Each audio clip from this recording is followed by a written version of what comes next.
Welcome to मेंटोरा classes. आज हम पढ़ेंगे रीट का पेपर है ये, जो कि आज पूरा हो जाएगा। 95 तक तो हमने पढ़ लिया था। 2023 का पेपर है रीट 2023, जो कि 96 क्वेश्चन देखते हैं। 96 में पूछा एल्कोहलीय किण्वन जो यीस्ट में मिलती है निम्नलिखित अभिक्रिया होती है। पहला दिया पायरुविक अम्ल, ए दिया है, इसमें होगा उत्प्रेरक पूछा, और एसिटेल्डिहाइड दिया, और दूसरा बी पूछा हमें, और एथिल अल्कोहल। ये अभिक्रिया दे रखी है कि पायरुविक एसिड है, उसका उत्प्रेरक पूछा जिससे एसिटेल्डिहाइड बनेगा। दूसरा एसिटेल्डिहाइड से उत्प्रेरक पूछा है और एथिल अल्कोहल बनेगा। तो हम सबसे पहले क्या करेंगे कि ए और बी को कौन कौन है इसके एंजाइम्स पूछा है ना। देखो, जहां पायरुविक अम्ल आएगा तो पायरुविक किससे बनेगा, तो पायरुविक डी कार्बोक्सिलिक कार्बोक्सिलेज। तो ये इसमें कहां पे है, option D, pyruvic D carboxylase. तो ऑप्शन ए पूछा था, तो वो तो ए तो ये बन जाएगा। अब बी है, बी में क्या आएगा, एल्कोहल डी हाइड्रोजनेज। इसमें क्या होता है, हाइड्रोजन जुड़ता है तो इसलिए ये होता है। इसमें ये पायरुविक एसिड से एसिटाल्डिहाइड बनेगा और CO2 निकलेगा बाहर, तो इसलिए ये कार्बोक्सिलिक जो हो जाएगा। इसलिए आंसर क्या आ जाएगा, डी। इसका आंसर आएगा डी। नेक्स्ट 97 में क्वेश्चन दिया कि जब सल्फ्यूरिक अम्ल है अंडे के खोल के साथ अभिक्रिया करता है तो ये कौन सी गैस उत्पन्न करता है। ये सल्फ्यूरिक अम्ल है H2SO4। इसको क्या कह रहा है कि अंडे के खोल के साथ में, अंडे का खोल किससे बना होगा, कैल्शियम ऑक्साइड, कैल्शियम कार्बोनेट के साथ में, क्योंकि ये अंडे का खोल होता है वो कैल्शियम कार्बोनेट के साथ मतलब उसका बना होता है। तो जैसे इससे अभिक्रिया करवाएंगे तो ये क्या निकल मतलब बनेगा, जैसे कि H2SO4 अम्ल है और ये कैल्शियम कार्बोनेट, इसके साथ अभिक्रिया करने पर ये कैल्शियम सल्फेट बनेगा एक तो, और जल बाहर आ जाएगा और कार्बन डाइऑक्साइड गैस निकलेगी। तो कार्बन डाइऑक्साइड गैस बाहर आएगी। तो इसमें पूछा क्या है, गैस उत्पन्न कौन सी होती, तो कार्बन, इसमें मोनोऑक्साइड है तो मोनोऑक्साइड नहीं होता, CO2 होता है। मोनोऑक्साइड होता है CO, तो ये तो नहीं होगा। कार्बन डाइऑक्साइड, तो ये आंसर सही है, डी आंसर इसका है। नेक्स्ट क्वेश्चन दिया हमें 98 में दिया कि 1-2 किलोग्राम द्रव्यमान के पिंड में विद्यमान ऊर्जा होगी जब उसे धरती से 5 मीटर की ऊंचाई पर रखा गया हो। जी का मान दे रखा है, जी का मान दिया हमें 10 मीटर पर सेकंड स्क्वायर है ना। सबसे पहले हम क्या करेंगे, इसको पूछा क्या हमें, पूछा है कि 2 किलोग्राम द्रव्यमान के साथ में इसको P बराबर फॉर्मूला क्या होता है, mgh। ये मास दे रखा है, ग्रेविटी दे रखी है, हाइट दे रखी है। तो हम सबसे पहले इसको फॉर्मूले में वैल्यू पुटअप करेंगे तो क्या आएगा, 210 इंटू h कितना दे रखा है, 5। तो इसको सॉल्व करो, सॉल्व करने पे 100 जूल आंसर आ जाएगा। 100 जूल किसमें, ऑप्शन बी में, आंसर आएगा ऑप्शन बी, 100 जूल। नेक्स्ट है 99 क्वेश्चन। 99 क्वेश्चन में दिया कि निम्न में से जीवाणु जनित रोग पूछा है, जीवाणु जनित रोग के उदाहरण चुनना है। कुष्ठ रोग है, क्षय रोग है, डिप्थीरिया है और टिटेनस है। ये तो चारों ही रोग कैसे हैं, जो जीवाणु से होते हैं। तो इनमें पूछा भी था कि जीवाणु से होने वाले रोग, तो चारों ही सही है। ऑप्शन डी आएगा कि 1 2 3 4 चारों ही सही है, इसलिए इसका आंसर आएगा डी। अब जैसे कि कुष्ठ रोग है, तो कुष्ठ रोग किससे होता है, माइक्रोबैक्टीरियम लेप्री से होता है इसका कुष्ठ रोग। दूसरा दिया क्षय रोग या टीबी रोग, टीबी होता है माइकोबैक्टीरिया ट्यूबरकुलोसिस उसके होता है। डिप्थीरिया रोग किससे होगा, तो कोरेनिबैक्टीरियम डिप्थेरी से, तो डिप्थीरिया रोग हो जाएगा। टिटेनस किससे होता है, क्लोस्ट्रीडियम टिटेनी से। तो ये चारों रोग किससे हैं, तो ये हो जाएगा बैक्टीरिया से जनित, बैक्टीरिया जनित रोग है, तो इसको चारों सही। नेक्स्ट क्वेश्चन दिया 100 नंबर क्वेश्चन दिया कि निम्नलिखित में से कौन सा बहुलक है जो जंतुओं के यकृत में संचित रहता है। कौन सा बहुलक है जो जंतुओं के किसमें, यकृत में ऑप्शन दिया है कि अमाइलोज, सेलुलोज, अमाइलोपेक्टिन और ग्लाइकोजन। तो आंसर क्या आएगा? ग्लाइकोजन। अब जो जंतु खाना खाते हैं उसका भोजन जो संचित रहता है ग्लूकोज होता है, वो संचित किस में रहता है? ग्लाइकोजन के फॉर्म में, यकृत में जमता है। नेक्स्ट, तो ये आंसर डी आएगा। ठीक है, ये अमाइलोज और एमाइलोपेक्टिन ये दोनों कहाँ पे होता है? पादप, प्लांट्स के अंदर, यानी पादप के अंदर, पादप के स्टार्च के रूप होता है। और सेलुलोज होता है, वो सेलुलोज किस में होता है? वो पादप प्लांट की पादप कोशिकाओं की भित्ति में। तो इसलिए इसका आंसर तो क्या आ जाएगा? ग्लाइकोजन के रूप में आएगा।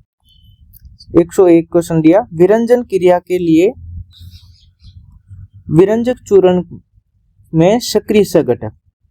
क्या पूछा है कि विरंजक क्रिया के लिए विरंजक चूर्ण का सक्रिय घटक कौन सा है ना? तो इसका आंसर क्या आएगा? CaOCl2, ये आंसर आएगा Cl2। तो ये किसमें है? CaOCl2। तो इसका आंसर तो ए ही आ रहा सीधा।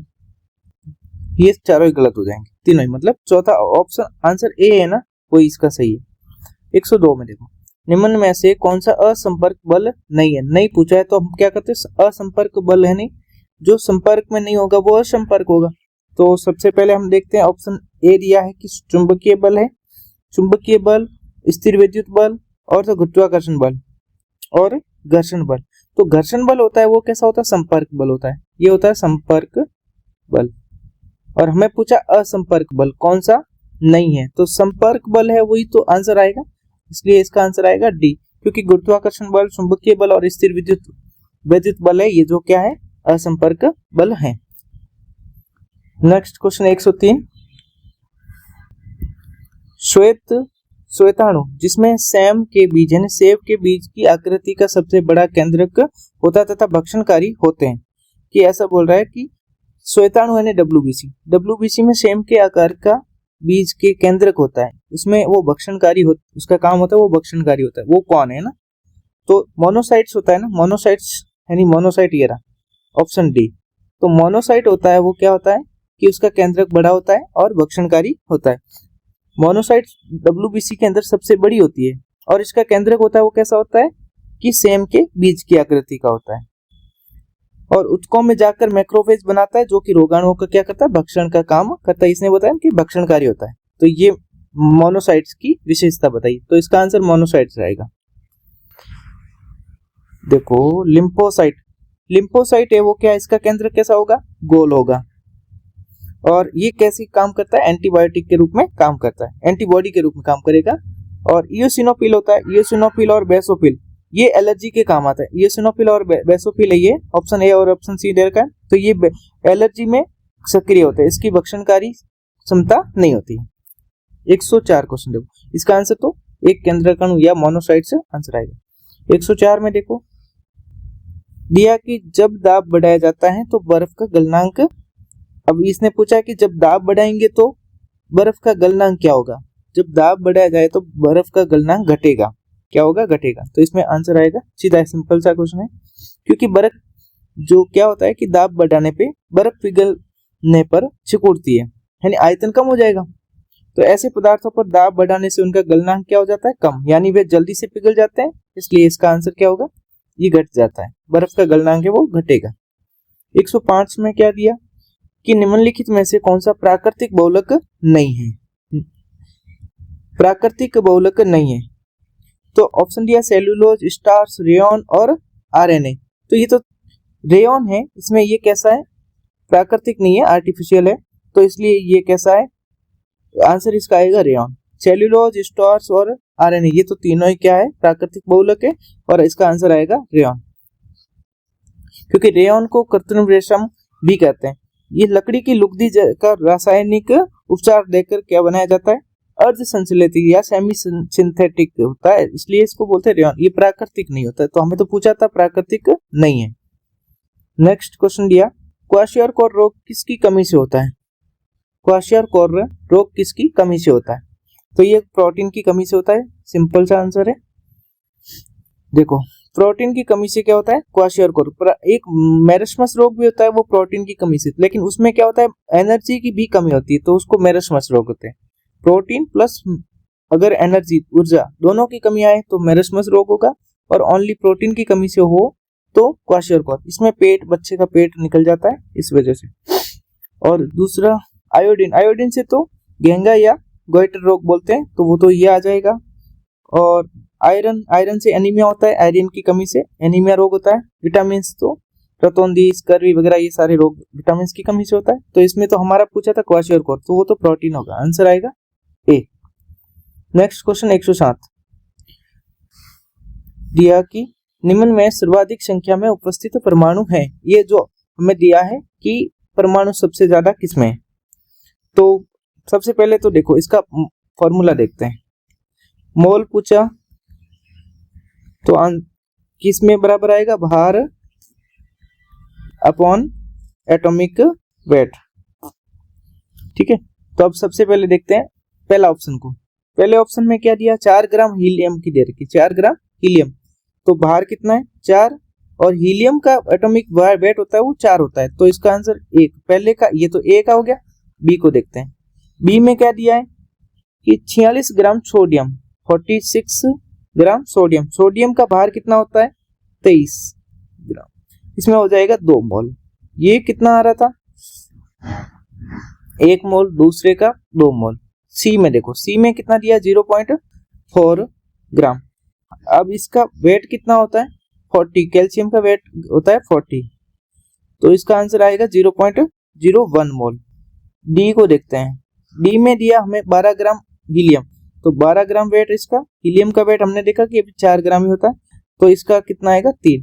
तो अब देखो कि सबसे ज्यादा मोल किसके हैं 3 ग्राम, जो कि किसमें, आंसर डी में, इसका आंसर आएगा डी, जो कि 12 ग्राम हीलियम दे रखा, उसका आंसर ये है। सर्वाधिक हमें पूछा था परमाणु किसमें, शैवालों की। अब नेक्स्ट क्वेश्चन है, शैवालों की कोशिका भित्ति बनी होती, शैवालों की कोशिका भित्ति किसकी बनी होती है, हमें एलिमेंट्स पूछा है। तो देखो इसमें ऑप्शन दिया सेलुलोज, ग्लेक्टेंस, मेनोज, तो इसका आंसर भी क्या ही होगा, यही होगा, क्योंकि सेलुलोज की और ग्लेक्टेंस और मेनोज से बनी होती कोशिका भित्ति किसकी, शैवालों की, तो इसका आंसर आएगा ए। नेक्स्ट क्वेश्चन है 109, जिसमें दिया सार्वत्रिक ग्राही रुधिर समूह क्रमशः कौन से प्रतिजन व प्रतिरक्षी यानी एंटीजन व एंटीबॉडी होते हैं। देखो पूछा क्या है कि यूनिवर्सल रिसेप्टर समूह दे रखा है, तो उसमें कि एंटीजन कौन सा होगा और एंटीबॉडी कौन सी होगी।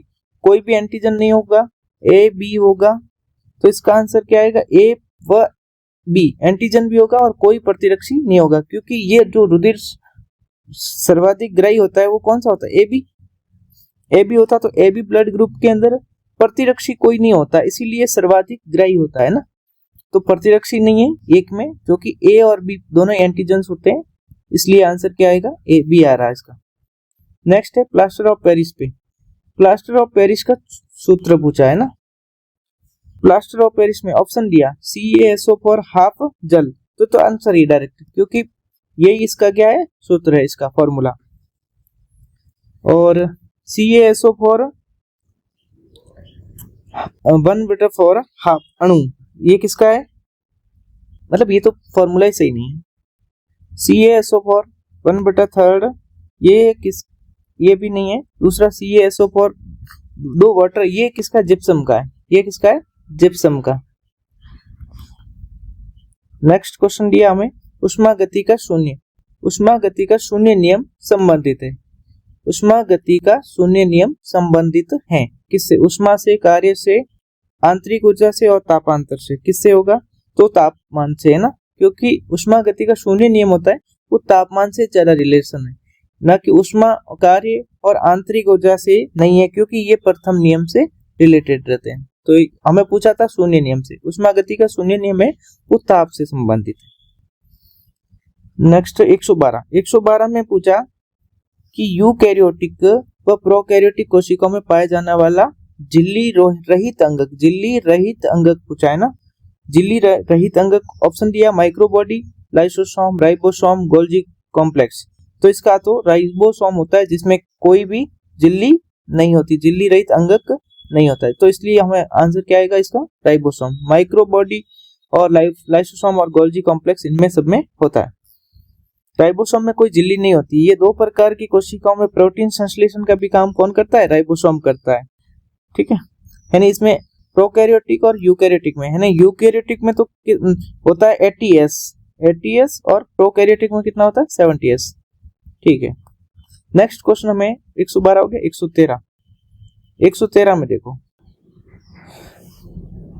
नील आर्मस्ट्रांग पहली बार चांद पर उतरे थे, यानी इसने टाइम पूछा कि नील आर्मस्ट्रांग है वो पहली बार चांद पे कब उतरे थे। ये 1969 में है ना, ये 1969 तो दो ऑप्शन में जुलाई भी है, तो इसका जुलाई होगा क्योंकि जुलाई में ही नील आर्मस्ट्रांग पहली बार चांद पे उतरे थे। इसका आंसर ए आएगा। 114, जिंक के सोडियम हाइड्रोक्साइड से अभिक्रिया करने पर क्या बनता है? जिंक के साथ में सोडियम हाइड्रोक्साइड की अभिक्रिया करवानी है ना। देखो, जिंक क्या एक धातु है, ठीक है। अब इसकी रिएक्शन किसके साथ करवा रहा है? Sodium hydroxide. सोडियम हाइड्रोक्साइड का मतलब NaOH है ना, ये तो क्षार है ना। अब जब धातु और क्षार जब रिएक्शन करते हैं ना, तो एक तो बनेगा लवण और प्लस में साथ में क्या बनेगा? हाइड्रोजन गैस, हाइड्रोजन, तो ये बनेगा। तो हम धातु कौन सा दिया? जिंक, ये जिंक। क्षार कौन सा दिया? NaOH। रिएक्शन करी तो ये क्या बनेगा? Na2ZnO2। इसके साथ में ये हमारे हाइड्रोजन गैस भी निकलेगी। तो ये इनको अगर बराबर करना है तो N2 चाहिए, तो हमें इसके साथ में बैलेंस बनाना पड़ेगा। तो ये हमारी रिएक्शन होगी। तो पूछा क्या हमें कि अभिक्रिया करने पर क्या बनता है? तो क्या बनता? Zinc hydroxide. जिंक हाइड्रोक्साइड तो नहीं बन रहा है। सोडियम जिंकेट, ये क्या बना है? सोडियम जिंकेट, ठीक है, तथा हाइड्रोजन गैस। अभी ये ऑप्शन डायरेक्ट एक यहीं से, एक हाइड्रोजन गैस यहाँ पे भी ऑप्शन था, एक ऑप्शन ये था। ए तो काट सकते थे, डी भी काट सकते थे, फिर बचा क्या था? या तो सोडियम जिंकेट या सोडियम जिंक ऑक्साइड। अगर हमें ये पता है तो ये क्या इसका नाम होता है? Sodium zincate. तो इसका आंसर आएगा बी। क्या आएगा? बी, ना कि सोडियम जिंक ऑक्साइड नहीं है, ये सोडियम जिंकेट है। नेक्स्ट है 115 में दिया, पृथ्वी की सतह से लगभग इस ऊंचाई पर एक भूस्थिर उपग्रह को स्थापित किया जाता है। कह रहा है कि किस ऊंचाई पर भूस्थिर उपग्रह रखा जाता है ना। तो ये 36,000 किलोमीटर कहां पर होगा? ऑप्शन ये था, 36,000 किलोमीटर है वो इसमें ऑप्शन में आएगा। तो आंसर डी में दे रखा है कि 36,000 किलोमीटर ऊंचाई पर क्या रखा जाता है? भूस्थिर उपग्रह को पृथ्वी की सतह से ये रखा जाता है। ठीक है, 116 देखो, 116 में दिया कि एक कार है जो वृत्ताकार गति कर रही है, जिसका कोणीय वेग क्या है?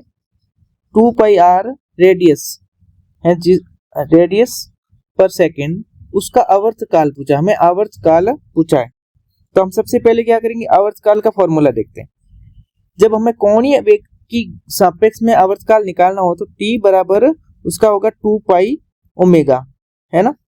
तो t पाई है ना, t हमें क्या है? आवर्तकाल पूछा है 2π। सबसे पहले ओमेगा, हमें क्या करेंगे? ओमेगा और t को मल्टीप्लाई करोगे तो ओमेगा बराबर 2π, क्योंकि हमें पूछा क्या है? t बराबर क्या आएगा? 2π अपॉन 2π। तो हमें आंसर क्या आएगा? कट कटा के 1 सेकेंड। 1 सेकेंड किस में है? ऑप्शन में बी, आंसर आएगा 1 सेकेंड। नेक्स्ट है ये 116 का बी आएगा। 117 क्वेश्चन देखो, 117 में बोला किसान मिट्टी पर अम्लता के प्रभाव को क्या मिलाकर उदासीन करते हैं? कि खेत में अगर अम्लता का प्रभाव ज्यादा है तो उसको उदासीन करने के लिए किसान मिट्टी में क्या मिलाएगा? बुझा हुआ चूना, जिप्सम, कास्टिक चूना, बेकिंग सोडा। तो किसान क्या करता? बुझा हुआ चूना है ना, इसको हम क्या बोलते हैं? सिलेक्ट लाइम बोलते हैं, जो कि इसका फॉर्मूला होगा हम ये CaOH होल ट्वाइस। ये कैल्शियम हाइड्रोक्साइड है, जो कि हम क्या करेंगे? इसको बुझा हुआ चूना बोलते हैं ना। ये अम्लता कम करेगा जब अम्लता है, क्योंकि ये क्षार है। ये क्या है? क्षार है। तो क्षारीय प्रकृति होने की वजह से इसमें अम्लता थी, क्षारीय है, और मिलके क्या बना देगा? उदासीन। दूसरा देखो, जिप्सम कब मिलाते हैं? अगर ये तो अम्लीय प्रकृति है ना, अम्लीय प्रकृति का है, तो अगर हमारे खेत में क्या होता है? अगर क्षारीय प्रकृति का होता, यहाँ पे अगर क्षारीय पूछा होता, क्षारीय, तो हम क्या मिलाते? जिप्सम।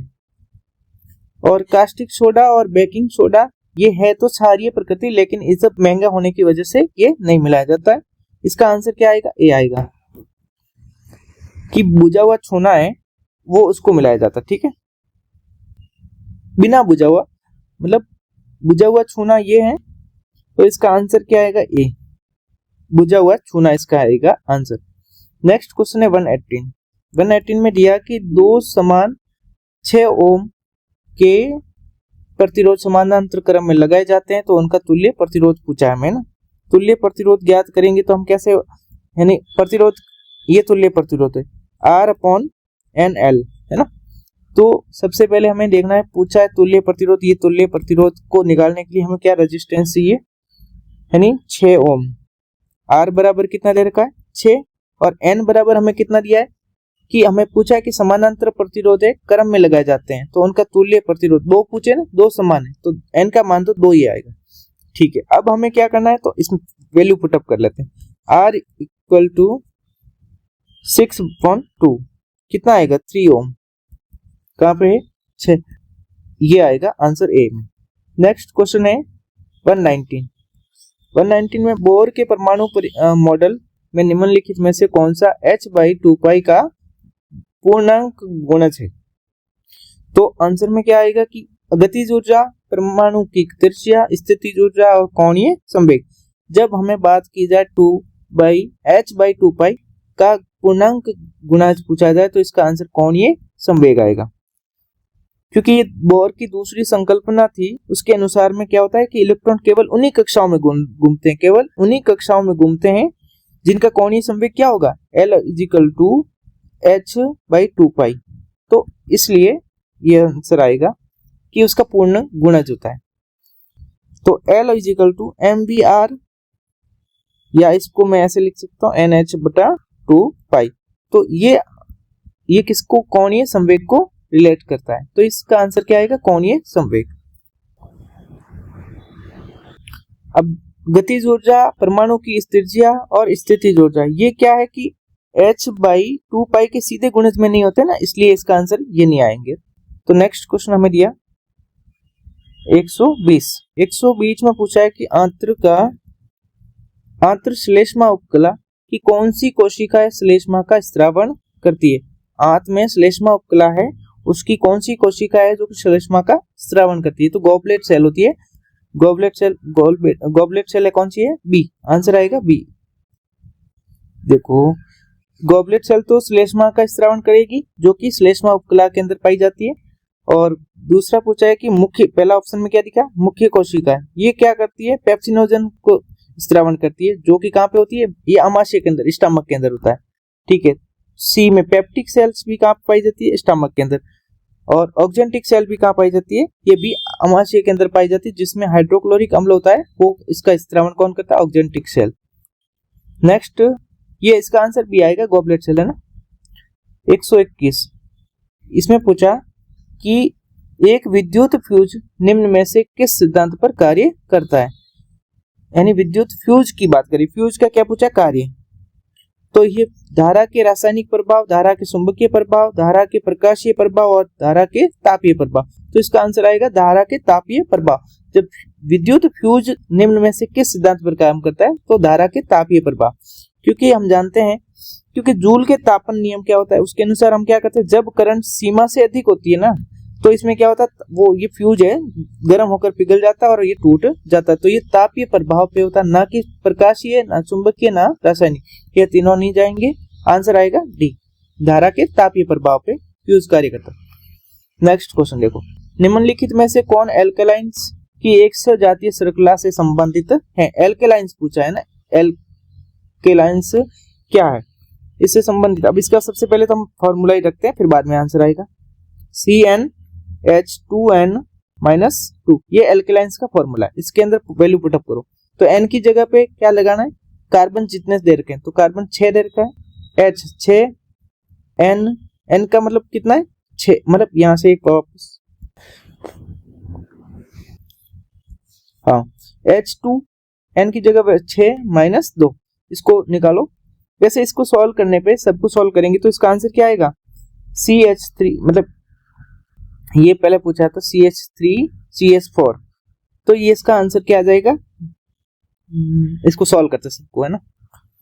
6 C6 S12 2 10 H10, ठीक है, ये कोई है नहीं क्योंकि 6 दे रखा है, नहीं होगा इसमें। फिर दूसरे में 6 C2, ठीक है, H2 2 -2 C2H, ये 4 -2, तो ये भी नहीं आएगा क्योंकि यहाँ 6 दे रखा है।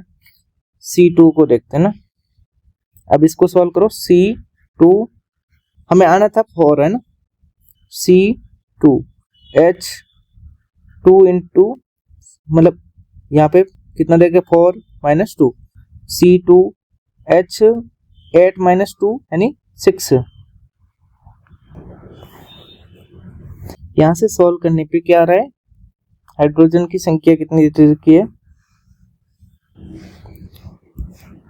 एक सेकेंड,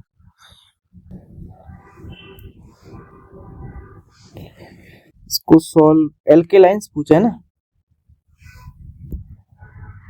C की वैल्यू कितनी, N की वैल्यू तो हमें निकालना, C मतलब यहाँ पे मैं यहाँ सॉल्व करता हूँ। N की जगह 2 पे रखा, H2, N की वैल्यू कितनी दे रखी है 4 -2, ये आंसर में कौन सा होगा यार, ये हो नहीं रहा है। एक बार ये देखते हैं इसको, तो ये तो नहीं बैठ रहा ना, क्योंकि हम जैसे 2 करेंगे 4 8 में से NC2 S6 आ रहा, तो ये तो नहीं आएगा। नेक्स्ट है D को देखते हैं, C3 और H2, ये H की जगह पे 4 दे रखा है 2, ये कितना C3H, ये 8 2 6, ये आंसर है। ये किसी में है नहीं, 8 8 6। इस क्वेश्चन में क्या आ रहा है,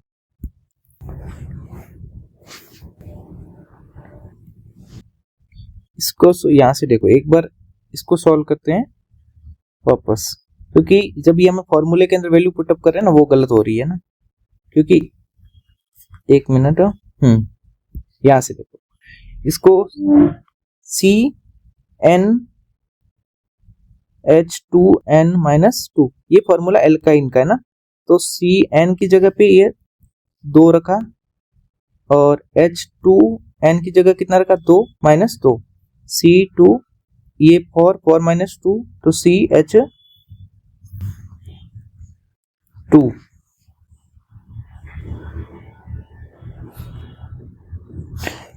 यहाँ पे तो 4 कैसे, हम 3 रखेंगे ना, क्योंकि हमें दे रखा है C3, तो ये नहीं आएगा। नेक्स्ट क्वेश्चन, अब डी देखते हैं, डी में क्या दे रखा है, CHN की जगह 3 दे रखा है, H2n की जगह 3 और -2, C3H, ये 6 में से 4, तो इसका आंसर क्या आएगा डी, क्योंकि ये एल्केलाइन का फॉर्मूला है। C3 और H4 को जब वैल्यू पुटअप करेंगे ना, तो ये हमारा आ जाएगा। एल्केलाइंस पूछा था, एल्केलाइंस की यही आएगा, तो इसका आंसर क्या आएगा डी। नेक्स्ट 123 में देखेंगे तो निम्न में से किसका जड़त्व सबसे ज्यादा है, साइकिल, स्कूटर और कार एंड ट्रक। तो सबसे ज्यादा अगर जड़त्व पूछे तो किसका आएगा, ट्रक का आएगा, क्योंकि जड़त्व सीधे किसके, मतलब द्रव्यमान के संपर्क में होता है ना, उस पर निर्भर करता है। जिसका द्रव्यमान ज्यादा होगा उसका ही क्या होगा, ज्यादा जड़त्व ज्यादा होगा, तो ट्रक का ज्यादा जड़त्व, द्रव्यमान ज्यादा होगा ट्रक का, इसलिए इसका जड़त्व ज्यादा होगा। नेक्स्ट है 124 में पूछा, जंतुओं में विभिन्न उत्सर्जी अंग पाए जाते हैं, जंतुओं को उनके सही उत्सर्जी अंगों से मिलान कीजिए और सही विकल्प को चयन करो। पहला दिया प्लेनेरिया, केंचुआ, कॉकरोच और प्रॉन, है ना। तो सबसे पहले पूछा है कि मेलपिगी का नलिका है, मेलपिगी नलिका है। अब हम इसको मिलाएंगे। प्लेनेरिया में सबसे पहले क्या होता है, प्लेनेरिया होता है ना, वो ज्वाला कोशिका के साथ में मैच होगा, क्योंकि प्लेनेरिया होता है वो उत्सर्जी अंग उसका होता है ज्वाला कोशिका है, जिसको फ्लेम सेल्स बोलते हैं ना, वो ज्वाला कोशिका। केंचुआ किसके साथ मिलेगा, केंचुए के साथ में ये वृक्क होते हैं जिसको नेफ्रिडिया बोलते हैं हम, नेफ्रिडिया, इसका आएगा सी। अब कॉकरोच, कॉकरोच में क्या आएगा, मेल पिगी ए में, तो इसका आंसर आएगा ए। फिर बचा ए की, तो ये ग्रीन ग्रंथियां होती है, तो इसको अब मिला लेते हैं कि ये सॉल्व कर लेना। जैसे कि क्या, पहले एक के साथ में डी, एक के साथ में डी कहां पर है, एक के साथ में डी यहाँ है, एक के साथ डी यहाँ, तो डी और ए तो बाहर आ गया। फिर बोला कि बी के साथ में, दो के साथ में सी, दो के साथ में सी यहाँ है, दो के साथ में बी यहाँ है, ये गलत, आंसर आएगा सी। नेक्स्ट 125 में पूछा वृक्क नलिका के अंतिम भाग में जल पुनरावशोषण किस हार्मोन के नियमन से होता है। तो ये तो किस पे होगा, वैसोप्रेसिन। वैसोप्रेसिन है जिसपे निर्भर करता है कि, मतलब पूछा है कि वृक्क नलिका होती है जो, उसके अंतिम भाग में जल का पुनर्अवशोषण किस हार्मोन पर नियमन होता है, तो वो वैसोप्रेसिन पे निर्भर करता है। एडीएच हार्मोन बोलते हैं इसको, एडीएच। इसका आंसर आएगा डी। नेक्स्ट है 126, निम्नलिखित में से किस समस्या का सामना भारतीय शिक्षकों को नहीं करना पड़ता है ना। तो सबसे पहले तो हम देखते हैं करना किससे पड़ता है। पारंपरिक पाठ्यक्रम और शिक्षण विधियां, प्रतिपुष्टि तंत्र की कमी, संस्था की कमजोर वित्तीय स्थिति, भौतिक संसाधनों के विकास के लिए प्रबंध का सकारात्मक दृष्टिकोण। तो हमें पूछा क्या है कि नहीं करना पड़ता है, तो हम क्या करेंगे, करना किस किस से पड़ता है। तो पाठ्यक्रम और शिक्षण विधियों से तो इनको शिक्षकों को सामना करना पड़ता है। प्रतिपुष्टि तंत्र यानी फीडबैक मैकेनिज्म्स, उसके कमी होती है, लैक ऑफ होता है ना, तो इसका भी सामना करते हैं शिक्षक। संस्था की कमजोर वित्तीय स्थिति, उससे भी फर्क पड़ता है शिक्षक को। लेकिन भौतिक संसाधनों के विकास के लिए प्रबंध का सकारात्मक दृष्टिकोण, सकारात्मक आया तो मतलब तो ये नहीं होता। तो इसका आंसर क्या आएगा, हमें नहीं पूछा है ना, तो आंसर डी आएगा। नेक्स्ट 127 में पूछा कि शिक्षण विधियों द्वारा छात्रों को उनकी संज्ञानात्मक संरचना में नए तत्व प्राप्त करने में मदद मिलनी चाहिए। ये किसका उपागम सिद्धांत है। तो ये संज्ञानात्मक सिद्धांत है ना, क्योंकि शिक्षण विधियों द्वारा छात्रों को क्या रहा, संज्ञानात्मक संरचना में नए तत्व प्राप्त करने में मदद मिलती है। संज्ञानात्मक सिद्धांत वो किसमें, ऑप्शन सी में आंसर आएगा संज्ञानात्मक। क्योंकि व्यवहारवादी है वो अनुक्रिया उद्दीपन पर, अनुक्रिया पे डिपेंड करता है, और दूसरा ये रचनावादी है, ये किस पे, ज्ञान के निर्माण पर जोर देने का काम करता है ना, तो ये तो आंसर आएगा संज्ञानात्मक। 128 देखो, 128 में कहा है कि मामूली से मध्यम विकलांगता वाले अधिकांश छात्रों में डैश कारक सीखने में बाधा डालते हैं।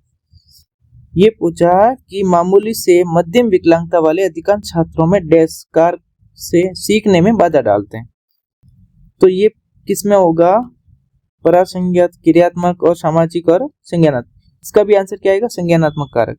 क्योंकि मामूली से मध्यम विकलांगता वाले बच्चों में अक्सर क्या होता है, ध्यान, स्मृति या तर्क संगति वाली बात हो ना, तो उसमें कमी आती है, उससे कमी है, तो उससे क्या होता है, सीखने में क्या होता है, बाधा डालता है। इसमें पूछा ना कि बाधा डालता है, तो इसका संज्ञानात्मक की आंसर आएगा, कॉग्निटिव एबिलिटीज बोलते हैं। नेक्स्ट 129 में पूछा है गणित शिक्षण में पीपीटी के प्रयोग का लाभ बताना है ना। कोई गणित का शिक्षक है, उसमें पीपीटी का यूज कर रहा है अगर, तो उसको क्या लाभ है। तो क्या होगा कि क्रमबद्ध तरीके से जानकारी की रूपरेखा प्रस्तुत करना, वास्तविक और धारणा के बीच में बड़ा अंतर, संसार के प्रभावी तरीके की सुविधा देना, अपना खुद की डिजाइन बनाना और मौजूदा उपयोग करना। तो सबसे पीपीटी का लाभ क्या होगा, पीपीटी का लाभ होगा कि क्रमबद्ध तरीके से क्या होगा, जानकारी के रूप में रूपरेखा प्रस्तुत करने में इसको क्या होगा, पीपीटी से उसको फायदा होगा। अगर वो गणित का शिक्षक है तो उसमें क्रमबद्ध तरीके से जानकारी दी जा सकती है पीपीटी के तौर पे। तो इसका तो आंसर ए ही आएगा। नेक्स्ट 130 क्वेश्चन 130 में पूछा कि गणितीय पत्रिका है, गणितीय पत्रिका ऑप्शन दिया, गणित शिक्षकों के लिए एक प्रकाशन, गणित के सवालों का एक संग्रह, प्रमेय प्रमाणित करने के लिए संदर्भ, और शिक्षा शास्त्र के बजाय स्पष्ट रूप से गणित पर ध्यान केंद्रित। इसका आंसर क्या आएगा कि गणित की पत्रिका पूछा है ना, तो गणित शिक्षकों के लिए क्या होगा, एक प्रकाशन का काम। तो ये इसका आंसर आएगा ए। 131 देखो, 131 में दिया कि परीक्षा की कक्षा नहीं, विज्ञान की कक्षा में टीवी पर शैक्षिक कार्यक्रम दिखाए जाने के बाद शिक्षक अधिगम उद्देश्यों पर जीवित चर्चा करता है। शिक्षण सहायक सामग्री के प्रभावी उपयोग के लिए यहाँ निम्नलिखित में से किस सिद्धांत का उपयोग करेगा? तो ये निर्माण सिद्धांत, उपयुक्त प्रस्तुतिकरण का सिद्धांत, अनुव्रत मूल्यांकन का सिद्धांत और चयन का सिद्धांत। इसमें ये किसका करेगा कि कह रहा है कि टीवी पर कोई अगर व्यक्ति मतलब विज्ञान की कक्षा है उसमें टीवी पर कार्यक्रम दिखाया जाता है तो शिक्षक अधिगम उद्देश्यों पर जीवित चर्चा करता है तो उसमें कौन सा होगा? तो अनुवर्त का काम होता है, अनुवर्त और मूल्यांकन का काम होगा। तो ये आएगा इसका आंसर, क्योंकि शिक्षक ने कार्यक्रम दिखाने के बाद में क्या करनी है, उस पर चर्चा करनी है, जीवित चर्चा करनी। तो कि छात्रों ने क्या सीखा क्या नहीं सीखा उस पर क्या होगा, मूल्यांकन की भी बात शिक्षक करेगा। तो इसका होगा अनुवर्त, पहले सिखाया और उसका फिर मूल्यांकन किया, तो इसका मूल्यांकन सिद्धांत आएगा। 132 को देखो, निम्नलिखित में से कौन सा समस्या समाधान विधि का गुण नहीं है? है ना, कह रहा है कि कौन सा है समस्या समाधान विधि का गुण नहीं है। समस्या समाधान का विधि का गुण नहीं है वो समय की बचत और शिक्षार्थी केंद्रित और वैज्ञानिक दृष्टिकोण और के विकास में सहायक और वैज्ञानिक विधि में प्रशिक्षण। तो इसका आंसर आएगा कि समय की बचत है वो हमें नहीं, मतलब इसका आंसर नहीं पूछा था ना, इसलिए ये क्या आएगा, समय की बचत, क्योंकि शिक्षार्थी केंद्रित विधि होगी और वैज्ञानिक दृष्टिकोण के विकास में सहायक और वैज्ञानिक विधि में प्रशिक्षण। ये तो तीनों तो आंसर सही है, लेकिन हमें पूछा नहीं, तो नहीं क्या होगा, समय की बचत, इसका आंसर यही होगा। नेक्स्ट 132 हो गया। 133 में पूछा कि एक निदानात्मक परीक्षण के पश्चात ये पाया गया कि मीनल को सिखाने में कठिनाइयां होने के कारण उसमें रुचि का अभाव, प्रत्यक्ष अनुभव की अनुपलब्धता, ऐसी स्थिति में उपचारात्मक शिक्षण के किस रूप में अपनाया जाना चाहिए?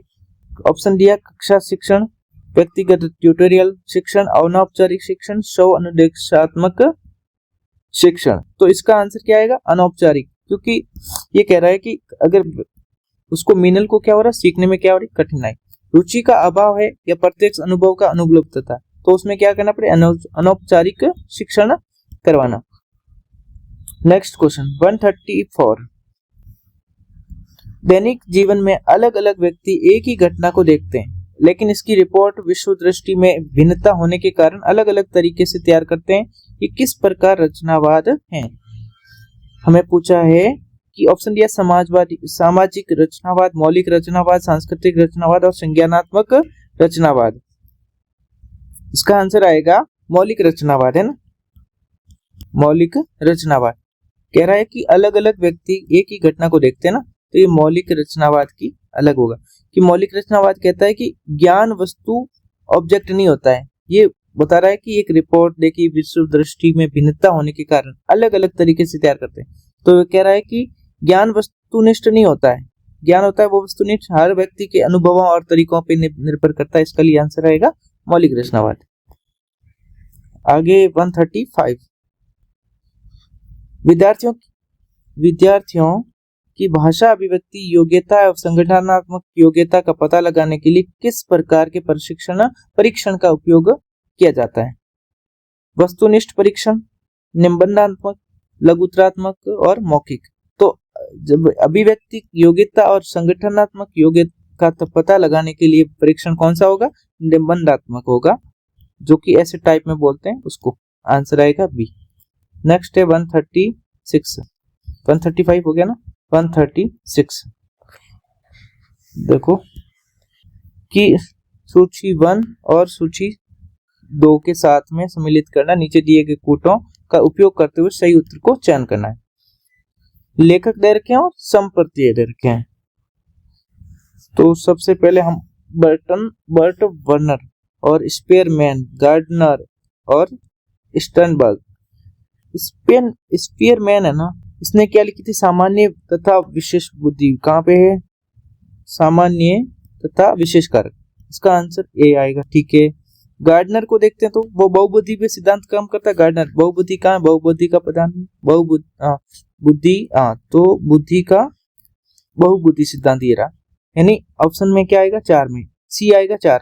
तो अब देखते मिलाते, बी में एक कहाँ पर है, बी में एक ही जगह है, तो इसका तो पहले से भी आंसर निकाला जा सकता है। बी में 1 है, और अब देखते हैं सी में क्या 4 है, सी में 4 है, और सी में यहाँ पे भी 4 था, तो यहाँ से हो सकता था, लेकिन यहाँ से कट सकता था, यहाँ से कट सकता था। इसका आंसर आएगा बी, है ना। नेक्स्ट क्वेश्चन है 137 कि बालक का विकास प्रभावित होता है, कि बालक का विकास किससे प्रभावित होता है। तो बालक केवल आनुवंशिकता, केवल तो नहीं है कि केवल आनुवंशिकता से नहीं, केवल वातावरण से भी नहीं होता है, केवल संस्कृति से भी नहीं होता है, आनुवंशिकता और वातावरण दोनों, ये सही है, क्योंकि आनुवंशिकता और वातावरण दोनों से ही होता है। नेक्स्ट है 138 में फॉर्मूला दे रखा है ना कि शैक्षिक लब्धि ज्ञात करने का सूत्र क्या है ना। नेक्स्ट इसमें ये फॉर्मूला क्या होता है कि ए बटा सी ए इंटू शो, एजुकेशनल एज, और ये होती है करंट, मतलब एज कौन सी, मानसिक, मतलब दैहिक एज। तो ये फॉर्मूला में किस में आएगा कि मानसिक एज, और हमें ये कौन सा है, एजुकेशनल एज, इसका क्या आएगा फॉर्मूला, सही बेट कौन सा रहा है, ए बटा सी ए,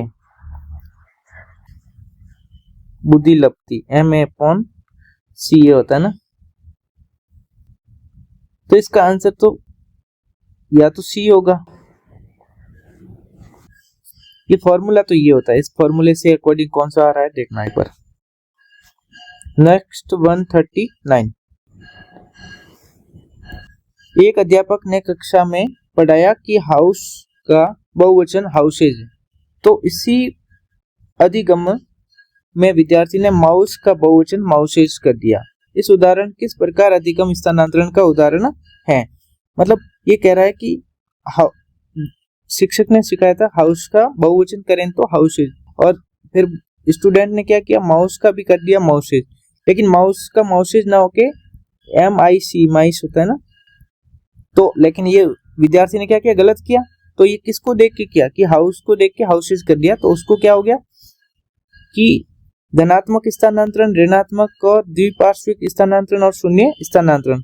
तो इसका आंसर आएगा ऋणात्मक, क्योंकि इसने स्टूडेंट ने क्या किया, इसको सीख के इसको भी ऐसा ही मान लिया, तो इसको ऋणात्मक स्थानांतरण हो गया।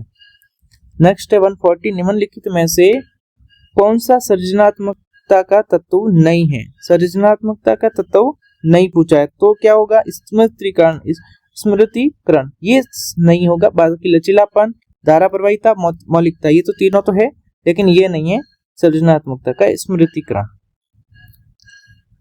नेक्स्ट है 142, नेक्स्ट थॉर्नडाइक के कौन से प्राथमिक नियम में सीखने की प्रयास एवं त्रुटि विधि की व्याख्या की गई है। तत्परता का नियम, अभ्यास का नियम, और फिर कौन सा दिया है, प्रभाव का नियम और संतोष का नियम। तो इसका आंसर क्या आएगा 142, इसमें अभ्यास का नियम होगा, क्योंकि जैसे कि सीखने का प्रयास एवं त्रुटि की व्याख्या की गई है, वो किसमें की गई, अभ्यास में। अभ्यास से ही क्या होता है, दूर। प्रयास एवं त्रुटि में बार बार कोशिश करनी पड़ती है, तो उससे क्या होता है, अभ्यास पर आधारित होता है, इसे उपयोग और अनुपयोग भी नियम गए कहते हैं, तो इसलिए इसका आंसर आएगा बी। नेक्स्ट दिया है, क्रिया प्रस्तुत मुख्यतः किसकी भूमिका पर बल देता है। ये पुनर्बलन पर देता है ना। क्रिया प्रस्तुत मुख्यतः किसकी भूमिका पर बल देता है, तो ये पुनर्बलन पर। नेक्स्ट दिया मानसिक आयु, मानसिक आयु का संप्रत्यय दिया, तो इसमें ये किसने दिया था, मानसिक आयु का संप्रत्यय किसने दिया था, तो बी ने। कहां पे, ऑप्शन ए, ये इसका आंसर आएगा बी, ए मतलब ए आएगा, बी ने दिया था, मानसिक आयु का संप्रत्यय बी ने दिया था। नेक्स्ट है 145, निम्नलिखित में से कौन सा समायोजन का प्रत्यक्ष तरीका है। तो प्रत्यक्ष तरीका कौन सा, प्रतिगमन और लक्ष्यों का प्रतिस्थापन, दमन और प्रक्षेपण। तो इसका आएगा लक्ष्यों का प्रतिस्थापन, क्योंकि ये बोल रहा है कि निम्नलिखित में से कौन सा समायोजन का प्रत्यक्ष तरीका है, तो प्रत्यक्ष तरीका होगा लक्ष्यों का प्रतिस्थापन। 146 में बोला कि फोन लाइन और मॉडेम की सहायता से इंटरनेट कनेक्शन जोड़ता है। किसकी सहायता से ये जोड़ता है? तो फाइबर ऑप्टिक्स, डिजिटल और डायल अप। तो इससे ये डायल अप होता है, इसका आंसर होता है डायल अप, क्योंकि ये इंटरनेट का एक्सेस का पुराना तरीका होता है जिसमें टेलीफोन लाइन और मॉडेम का क्या उपयोग करके इसको नंबर डायल किया जाता है और इसकी स्पीड बहुत कम होती है, इसको इंटरनेट कनेक्शन के साथ में जोड़ा जाता है। तो इसका क्या फोन लाइन और मॉडेम की सहायता से इंटरनेट कनेक्शन जोड़ा जाता है, किसकी? डायल अप कहलाता है। क्या? Dial up. नेक्स्ट है 147। निम्नलिखित में से कौन सा ई वॉलेट ऐप HDFC द्वारा पेश किया गया? तो HDFC तो पेज ऐप क्या रखा है ना, तो इसका आंसर तो डायरेक्ट आएगा सीधा, क्योंकि पेटीएम तो कंपनी वन ने कर रखा है ना, 197 वाली, और भीम है वो किसने कर रखा है? भारत सरकार ने, जो कि इसकी कंपनी मदर कंपनी है NPCI इसको बोलते हैं, ये भारत सरकार की कंपनी है। फोन पे है जो फ्लिपकार्ट, इसने। नेक्स्ट है 148 में दिया बिटकॉइन वॉलेट जो कि 2009 में जारी हुआ, या बिटकॉइन वॉलेट पूछा है ना, 2009, 2011, 2012 और 2014। तो बिटकॉइन सबसे पहले 2009 में हुआ था ना, ये मतलब वो किसने किया था? सातोशी नाकामोतो ने। तो ये हो गया इसका 2009। नेक्स्ट क्वेश्चन दिया है गणितीय भाषा में तालिका कहलाती है क्या? तो तालिका रिलेशन कहलाती है ना, इसका आंसर ए आएगा, क्योंकि तालिका है जो गणितीय भाषा में क्या कहलाती? तालिका, रिलेशन। नेक्स्ट है 150। इसमें पूछा जब डेटा डिवाइस ए से बी संचारित होती है किया जाता है तो हेडर ए से 5वीं सतह से जाता है तथा बी की डैश सतह प्राप्त करती है, इसका आंसर आएगा सेशन। ठीक है, तो ये था हमारा रीट का 2023 वाला पेपर। तो आज हमने पूरा पेपर सॉल्व कर लिया। बहुत बहुत धन्यवाद।